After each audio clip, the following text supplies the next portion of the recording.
கிறிஸ்துவின் மூலமாய் ஒருத்தர் தேவனிடத்தில் வரும்போது அவங்க எவ்வளோ பெரிய பாவியாக இருக்கலாம், அவங்கள்ட்ட எவ்வளோ தேவைகள் இருக்கலாம், அவங்க எவ்வளோ ஒரு பாவத்தின் சேற்றிலிருந்து வந்திருக்கலாம், எவ்வளோ தகுதியற்ற ஒரு ஆளாக இருக்கலாம். ஆனால் அவங்க கிறிஸ்துவின் மூலமாய் தேவனிடத்தில் வரும்போது, அவங்க கிறிஸ்துக்குள் இருக்கிறப்போ அவங்களுக்கு தேவனிடத்திலிருந்து கிடைக்கிற பதில் ஆம், ஒருபோதும் இல்லை கிடையாது.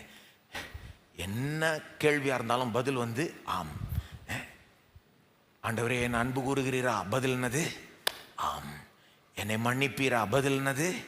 ஆம். என்னை ஏற்றுக்கொள்வீரா? பதில் என்னது? ஆம். என்னை நான் மாறுறதுக்கு உதவி செய்வீரா? இப்படி இருக்கிறான் ஆண்டவரே, நான் மாறுறதுக்கு உதவி. ஆம். கிறிஸ்து இயேசுக்குள்ளாக எப்பொழுதும் பதில் கிடைக்கிறது என்னது? ஆம். என்னை ஆசீர்வதிப்பீரா? ஆம். இப்போ நான் கேட்ட எல்லா கேள்விக்கும் வாக்குத்தத்தம் இருக்கு. அவர் அன்பு கூறுறார்ன்றதுக்கு வாக்குத்தத்தம் இருக்கு, அவர் மன்னிப்பார் என்பதற்கு வாக்குத்தத்தம் இருக்கு, அவர் ஏற்றுக்கொள்வார் என்பதற்கு வாக்குத்தத்தம் இருக்கு. என்னிடத்தில் வருகிறவனை ஒருபோதும் நான் தள்ளுவது இல்லை. என்னை மாறுறதுக்கு உதவி செய்வார்ன்றதுக்கு வாக்குத்தத்தம் இருக்கு, என்னை ஆசீர்வதிப்பார் என்பதற்கு வாக்குத்தத்தம் இருக்கு. இந்த வாக்குத்தத்தங்கள்லாம் நான் நம்பி அவர்கிட்ட போறப்போ எனக்கு கிடைக்கிற பதில் கிறிஸ்து இயேசுக்குள் நான் இருக்கிறதுனால கிடைக்கிற பதில் என்னது? எப்பவுமே ஆம். நான் ஒருபோதும் இல்லைன்றது கிடையாது. கடவுள் நமக்கு நேராக டபுள் மைண்டடா கிடையாது.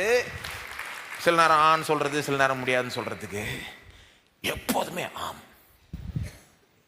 எங்கிருந்து பவுலுக்கு அந்த தைரியம் வருது? கிறிஸ்து இயேசுக்குள்ளாக. சொல்லுங்க, இயேசு கிறிஸ்துவுக்குள். ஆம், இயேசு கிறிஸ்துவுக்குள்.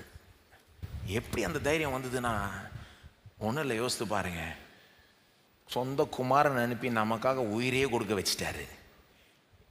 இப்போ ஒரு வாக்கை நம்மகிட்ட விலக்கி வைப்பாரா? இந்த வாக்குத்தத்தம் எனக்கு வேணும் ஆண்டவரே, இதை என் வாழ்க்கையில் நான் அனுபவிக்கணும்னு சொல்கிறப்போ முடியாதுன்னு சொல்வாரா? ஒரு அரை மனசோட இருப்பாரா? சில நேரம் ஆமாம், சில நேரம் இல்லைன்னு சொல்வாரா? கிடையவே கிடையாது. என்னைக்கு சொந்த குமாரன் அனுப்பிச்சு நமக்காக உயிரை கொடுக்க வச்சுட்டாரோ அன்னைக்கே ஒரு காரியம் நிச்சயமாயிடுச்சு. God is not double-minded towards us. God always says yes to us. நமக்கு ஆம்னு சொல்லுகிற தேவன். ஆண்டவரே, நான் ஆசீர்வதிப்பீரா? ஆம், உன்னை ஆசீர்வதிப்பேன். நான் மன்னிப்பீரா? ஆம், உன்னை மன்னிப்பேன்.